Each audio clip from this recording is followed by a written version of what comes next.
नमस्कार दोस्तों, स्वागत है आपका अपने YouTube channel Patel sir UP पर। आज है 22 अगस्त। दैनिक समसामयिकी में हम लोग फूल पत्ती वाली क्लास का रिवीजन करेंगे। आज की इस क्लास में हम लोग कुमार गौरव सर द्वारा कराए गए 10 महत्वपूर्ण क्वेश्चन का रिवीजन करेंगे तथा साथ ही इस क्लास की PDF आपको हमारे टेलीग्राम चैनल पर मिल जाएगी, जिसका लिंक जो है वीडियो के डिस्क्रिप्शन बॉक्स में दिया गया है। आप वहाँ से टेलीग्राम चैनल को ज्वाइन कर सकते हैं और PDF को डाउनलोड कर सकते हैं। तो दोस्तों देरी न करते हुए शुरुआत करते हैं आज के पहले क्वेश्चन की। जो हमारा पहला क्वेश्चन है वह है कि हाल ही में किस देश के भौतिक विज्ञानियों ने राक्षस यानी कि डोमेन कण की अस्तित्व की पुष्टि की है? वो दोस्तों देश कौन सा? वो दोस्तों देश है USA। अगर बात की जाए इस कण को किस धातु में खोजा गया, वो जो धातु है वो है स्ट्राटियम रूपनेट में। अगर बात की जाए राक्षस कण की तो इसकी भविष्यवाणी 70 वर्ष पूर्व 1956 में ही हो गई थी। भविष्यवाणी करने वाले कौन थे? वो थे डेविड पायस ने की थी। यह दोस्तों जो राक्षस कण है यह आवेश रहित और द्रव्यमान रहित ये कण है। आते हैं इस क्वेश्चन के लल्लन टॉप पे। जो हमारा पहला पॉइंट है कि इलेक्ट्रॉन के खोजकर्ता कौन है, तो इलेक्ट्रॉन के खोजकर्ता है कौन? J Thomson. ये जो है किस सिद्धांत के द्वारा इसकी खोज की थी? वो प्लम पुडिंग मॉडल के द्वारा इसकी खोज करते हैं। इलेक्ट्रॉन पे जो होता है वो ऋण आवेश होता है। अगला पॉइंट है न्यूट्रॉन के खोजकर्ता कौन है? न्यूट्रॉन के खोजकर्ता जो है वो है चैडविक। न्यूट्रॉन पे जो है उदासीन आवेश होता है, यानी कि कोई आवेश नहीं होता, न्यूट्रॉन उदासीन होता है। अगला पॉइंट है कि परमाणु सिद्धांत किसने दिया था? तो परमाणु जो सिद्धांत है वो दिया था किसने? डाल्टन ने। अगला पॉइंट है एक्सरे की खोज किसने की थी? एक्सरे की जो खोज है वो की है रॉन्टगन ने। आते हैं आज के अगले क्वेश्चन पे। जो हमारा अगला क्वेश्चन है कि हाल ही में चर्चा में रहा ब्रिटिश कोलंबिया क्षेत्र कहाँ स्थित है? तो यह जो क्षेत्र है ये क्षेत्र स्थित है कनाडा में। ये चर्चा में क्यों आया है? क्योंकि यहाँ के जंगल में दोस्तों आग लग चुकी है। अगर बात की जाए यहाँ पे जो प्रधानमंत्री कौन है दोस्तों? कनाडा के जो प्रधानमंत्री वो हैं जस्टिन ट्रूडो। इन्होंने अभी आपातकाल घोषित किया है। अगर बात की जाए कनाडा की जो राजधानी है वो राजधानी है ओटावा। कनाडा की जो सबसे लंबी तटीय सीमा जो है कनाडा की है, यह विश्व की सबसे लंबी तटीय सीमा है। अगर बात की जाए कनाडा में एक शहर पाया जाता है, शहर का नाम क्या है? मॉन्ट्रियल। यहाँ पे COP15 होता है। कब होता है? यह होता है 16 सितंबर 1987 को। किस लिए किया गया था? यह किया गया था ओजोन परत के संरक्षण के लिए। अगला पॉइंट है गेहूं की सबसे बड़ी मंडी कहाँ पे स्थित है? यह मंडी स्थित है कहाँ पे? कनाडा में। कनाडा के किस शहर में? शहर का नाम है विनिपेग। आते हैं दोस्तों इस क्वेश्चन के लल्लन टॉप पे। जो हमारा पहला पॉइंट है कि राष्ट्रीय आपातकाल का उल्लेख संविधान के किस अनुच्छेद में किया गया है? तो राष्ट्रीय आपातकाल का उल्लेख जो है अनुच्छेद 352 में है। राष्ट्रीय आपातकाल के समय आर्टिकल 20 और आर्टिकल 21 को निलंबित नहीं किया जाता है। अगला पॉइंट है भारत में राष्ट्रीय आपातकाल जो कितनी बार लगा? दोस्तों राष्ट्रीय आपातकाल जो भारत में 3 बार लगा है। पहला लगा था 1952 में, जब चीन और भारत का युद्ध हुआ था। दूसरा लगा है कब? वो लगता है 1971 में, भारत और पाकिस्तान के युद्ध के बीच में। तीसरा जो है वो आंतरिक अशांति के कारण राष्ट्रीय आपातकाल की घोषणा की जाती है। अगला है कि वित्तीय आपातकाल भारत में कितनी बार लगा? दोस्तों वित्तीय आपातकाल भारत में अब तक एक बार भी नहीं लगाया गया है। इसका उल्लेख जो है वो आर्टिकल 360 में किया गया है।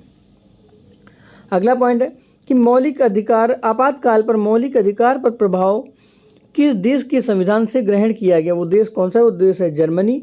जर्मनी के संविधान को क्या कहते हैं? वो वाइमर का संविधान कहा जाता है। आते हैं आज के अगले क्वेश्चन पे। जो हमारा अगला क्वेश्चन है कि हाल ही में तूफान हिलेरी किस देश को प्रभावित किया है? तो वो देश कौन सा? वो देश है USA। अगर बात की जाए USA में कहाँ पे आई है जो तूफान हिलेरी है? ये चतुर्थ श्रेणी का तूफान है।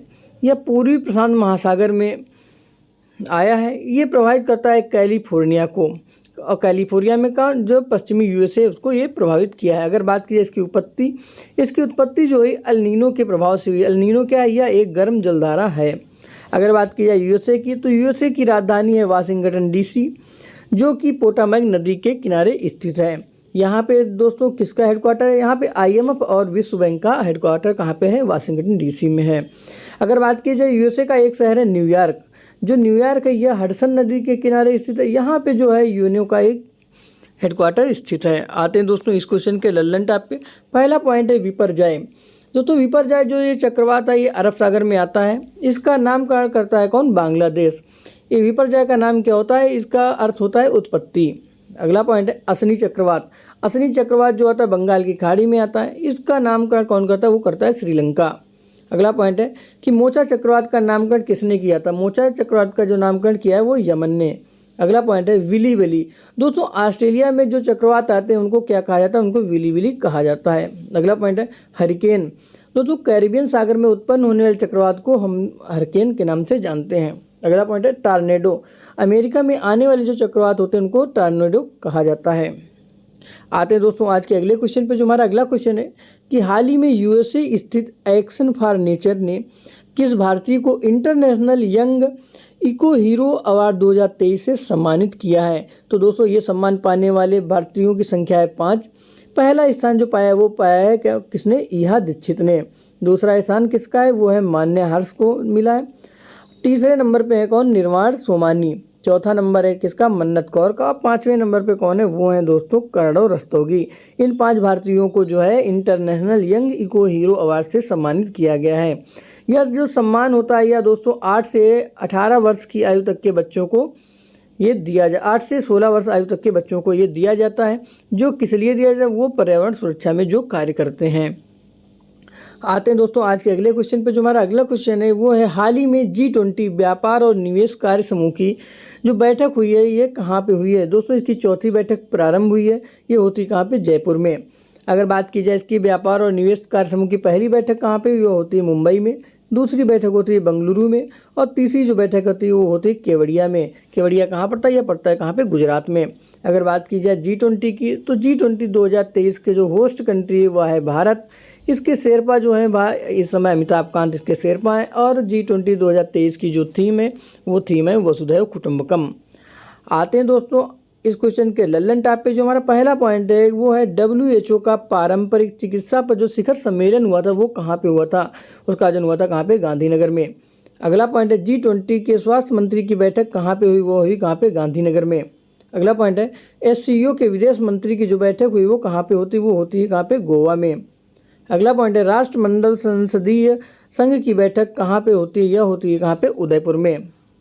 आते हैं दोस्तों आज के अगले क्वेश्चन पे। जो हमारा अगला क्वेश्चन है कि हाल ही में भारत पेट्रोलियम कॉर्पोरेशन लिमिटेड ने किसी अपना ब्रांड एम्बेसडर घोषित किया है। वो दोस्तों घोषित किया किसको, राहुल द्रविड़ को। किस कार्यक्रम के तहत, प्योर फॉर श्योर ये कार्यक्रम BPCL के द्वारा चलाया गया है। बात करें दोस्तों लल्लन टॉप की। जो पहला पॉइंट है स्माइल एम्बेसडर किसे नियुक्त किया गया, वो दोस्तों नियुक्त किया गया सचिन तेंदुलकर को। अगला पॉइंट है ICC क्रिकेट विश्व कप 2023 का आयोजन कहाँ पे होगा। इसका दोस्तों आयोजन होगा कहाँ पे, भारत में। अगर बात की जाए ICC 2023 विश्व कप की, इसका ब्रांड एम्बेसडर किसे नियुक्त किया गया, वो नियुक्त किया गया है शाहरुख खान को। अगर बात की जाए इसका शुभंकर क्या है, शुभंकर है दोस्तों क्रिप्टोवर्स। अगला पॉइंट है पेप्सिको इंडिया द्वारा किसे अपना ब्रांड एम्बेसडर नियुक्त किया गया, तो नियुक्त किया गया रणवीर सिंह को। अगला पॉइंट है यूनिसेफ इंडिया द्वारा ब्रांड एम्बेसडर जो है वो किसे नियुक्त किया गया, वो नियुक्त किया जाता आयुष्मान खुराना को। अगला पॉइंट है कि भारत की जो नवीनतम महारत्न कंपनी कौन सी है, वो दोस्तों है 13वीं कंपनी। वो कौन सी है, वो है IL इंडिया लिमिटेड। ये 13वें क्रम की कंपनी है। आते हैं दोस्तों आज के अगले क्वेश्चन पे। जो हमारा अगला क्वेश्चन है कि हाल ही में एशिया के सबसे बड़े ट्यूलिप गार्डन के रूप में वर्ल्ड बुक ऑफ रिकॉर्ड में दर्ज इंदिरा गांधी मेमोरियल उद्यान जो ये कहाँ स्थित है, तो ये स्थित है कहाँ पे, जम्मू कश्मीर में। ये इसको क्यों वर्ल्ड बुक ऑफ रिकॉर्ड में शामिल किया गया, क्योंकि यहाँ पे 1.5 मिलियन फूल जो हैं वो खिले हैं। आते हैं इस क्वेश्चन के लल्लन टॉप पे। पहला पॉइंट जो है वो है लेवेंडर फेस्टिवल। लेवेंडर फेस्टिवल का आयोजन होता है कहाँ पे, जम्मू कश्मीर में। अगला पॉइंट है कि फूलदेई महोत्सव जो है और मक्खन महोत्सव कहाँ पे शुरुआत हुआ, इसकी शुरुआत होती है कहाँ पे, उत्तराखंड में। आते हैं अगले पॉइंट पे। अगला हमारा पॉइंट है थाई पुसम महोत्सव जो है ये कहाँ पे मनाया गया, ये मनाया जाता है कहाँ पे, तमिलनाडु में। अगला पॉइंट है बथुकम्बा जो त्यौहार है ये कहाँ पे मनाया जाता है, ये मनाया जाता है कहाँ पे, तेलंगाना में। आते हैं दोस्तों आज के अगले क्वेश्चन पे। जो हमारा अगला क्वेश्चन है कि हाल ही में मातृभाषा में शिक्षा को बढ़ावा देने के लिए कुवी और देसिया पुस्तक का विमोचन कहाँ किया गया, तो इसका विमोचन किया जाता है कहाँ पे, उड़ीसा में। उड़ीसा का एक जिला जो है कोरापुर जिला, जहाँ पे कुकी और देसिया आदिवासी समुदाय रहते हैं, वहाँ पे इस पुस्तक का विमोचन किया गया। विमोचन करने वाले कौन थे, वो दोस्तों शिक्षा मंत्री धर्मेंद्र प्रधान जी और वित्त मंत्री जो है वो है निर्मला सीतारमण जी के द्वारा इसका विमोचन किया गया है। आते हैं इस क्वेश्चन के लल्लन टॉप पे। जो हमारा पहला पॉइंट है कि संघ की जो राजभाषा है वो किस अनुच्छेद में उल्लेख किया गया, इसका उल्लेख है 343 में। अगला पॉइंट है कि राजभाषा संबंध आयोग जो है इसका उल्लेख किस अनुच्छेद में किया गया, इसका अनुच्छेद किया गया है अनुच्छेद 344 में। अगला पॉइंट है कि प्राथमिक स्तर पर मातृभाषा शिक्षण जो है इसका उल्लेख किस आर्टिकल में किया गया, वो किया गया आर्टिकल 350A। किस में किया गया, आर्टिकल 350A में। आते हैं अगले पॉइंट पे, जो हमारा अगला पॉइंट है कि हिंदी भाषा दिवस, हिंदी भाषा का विकास जो है ये किस अनुच्छेद के तहत होता है, तो इसका अनुच्छेद कौन सा, अनुच्छेद 351 में। आते हैं दोस्तों आज के अगले क्वेश्चन पे, जो हमारा अगला क्वेश्चन है हुआ है कि हाल ही में भारतीय राष्ट्रीय महासागर सूचना केंद्र ने नाविक और मछुआरों के लिए कौन सा मोबाइल ऐप लॉन्च किया है, तो वो मोबाइल ऐप कौन सा है, समुद्र ऐप। ये कार्य क्या कर रही है दोस्तों, आने वाली सुनामी तूफान की पहले से जानकारी दे देगा। अगर बात की जाए उद्गम ऐप की, उद्गम ऐप को किसने लॉन्च किया है, तो दोस्तों उद्गम ऐप को लॉन्च करने वाला कौन है, वो है RBI यानी कि रिजर्व बैंक ऑफ इंडिया। ये किस लिए लॉन्च किया गया, ये लॉन्च किया जाता है कि लावारिस धन को खोजने के लिए। अगला पॉइंट है कि फ्लड वॉच ऐप जो है किसने लॉन्च किया है, वो लॉन्च किया है केंद्रीय जल आयोग ने। अगला पॉइंट है NVS-01 क्या है, यह दोस्तों नेविगेशन प्रणाली का दूसरी जनरेशन का पहला उपग्रह है जिसे दोस्तों GSLV F12 के द्वारा इसको लॉन्च किया गया है। अगला पॉइंट है ग्लोनास क्या है, ग्लोनास दोस्तों रूस का जो है नेविगेशन सिस्टम है और भारत का नेविगेशन सिस्टम का क्या नाम है, उसका नाम है दोस्तों नाविक। क्या नाम है, नाविक। आते हैं अगले पॉइंट पे, अगला पॉइंट हमारा है कि नाविक रोग किसे कहते हैं, तो नाविक रोग स्कर्वी को कहते हैं। इसमें मसूड़ों से क्या होता है, खून आने लगता है। ये किसकी कमी से होता है, वो होता है विटामिन C की कमी से। अगला पॉइंट है कि सागर संपर्क ऐप किसने लॉन्च किया, वो दोस्तों लॉन्च किया जहाज रानी मंत्रालय ने। अगर बात की जाए जहाज रानी मंत्रालय के मंत्री कौन है, वो दोस्तों हैं सर्बानंद सोनोवाल। आते हैं आज के अगले क्वेश्चन पे, जो हमारा अगला क्वेश्चन है कि हाल ही में किस भारतीय स्कॉर्पियन सबमरीन ने सबसे लंबे समय तक तैनाती का रिकॉर्ड बनाया है, वो दोस्तों कौन सी है, वो सबमरीन है INS वागीर। ये INS वागीर को दोस्तों प्रोजेक्ट 75 के तहत भारत और फ्रांस के बीच में बनाया गया। इसका निर्माण होता है कहाँ पे, मंझगांव डाक लिमिटेड में। आते हैं इस क्वेश्चन के लल्लन टाप पे, जो पहला पॉइंट है कि INS विक्रांत, INS विक्रांत जो है वो भारत का पहला स्वदेशी विमान वाहक पोत है। अगर बात की जाए वरुणास्त्र की, वरुणास्त्र जो है हैवी टारपीडो है, हैवी वेट जो है टारपीडो है, उसका नाम क्या है, उसका नाम है वरुणास्त्र। अगला पॉइंट है प्रोजेक्ट 70A के तहत जो है छठवां जहाज वो कौन सा है, जो प्रोजेक्ट 17A के तहत छठवां जहाज है वो है INS विंध्यगिरि, जिसे भारत के राष्ट्रपति द्रौपदी मुर्मू जी के द्वारा इसको लॉन्च किया गया है। आते हैं अगले पॉइंट पे, अगला हमारा पॉइंट है INS विशाखापत्तनम और INS त्रिकन जो है किस युद्ध अभ्यास के लिए UAE गए हैं, तो दोस्तों कौन सा युद्ध अभ्यास, वो युद्ध अभ्यास है जायद तलवार। तो दोस्तों आपको क्लास अगर पसंद आई, क्लास को लाइक कीजिएगा, चैनल को सब्सक्राइब कीजिएगा, तो अपने दोस्तों में शेयर कीजिएगा। आज के लिए इतना ही, फिर मिलेंगे कल इसी क्लास के साथ, तब तक के लिए बहुत बहुत धन्यवाद।